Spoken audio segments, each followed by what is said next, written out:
The last couple of things I wanted to show you on here was your background options. So if you wanted something static on your background, instead of having it being able to move, it can pick a landscape, you can pick gradients, abstract food, depends on what you're looking for, you can even type it in there. So this now becomes not movable. So you don't have to worry about it as a layer. The last thing I wanted to show you was the apps.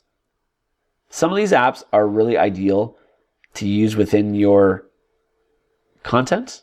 You can select your apps, and you can see that I even have Bitmoji. I just have to connect my account, and I can discover certain other apps that it has. You can see that I have Google Drive on here. This is a great option. So if I wanted to use Google Drive, just make sure I select use. It'll get me to sign in using my OCDSB account, select allow. Now you might have to do this more than once. I find that I have to do this often because if I've logged out of my computer and logging back in, and here it all is here, anything that I'm looking for, I can go to the shared with me, and go back and go to my drive or any of the folders that I'm looking for. It'll just keep scrolling until I find what I'm looking for. And you can also search. So if I'm looking for PDF, it'll show me any PDFs that I've worked on. And I'm going to choose Whiteboards.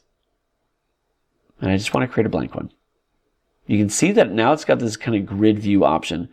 What's amazing is that this is just one size, and it'll give you options for different models or different layouts for mind maps. Let's say if you want to choose that, it directly puts it right on here. I can make it bigger. And when people add their information on here, so I can zoom in and just make sure I have that selected, and I can put my idea right here. Now it doesn't work like the sticky notes. You could replace these with sticky notes, but what's amazing is everything is selectable in this, and it's pretty awesome. You can change your layout if you wanted to, and I can go to the draw section and add in whatever I want.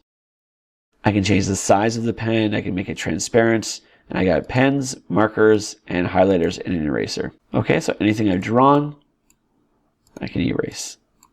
A very awesome option if you're also using this as a whiteboard option for your students.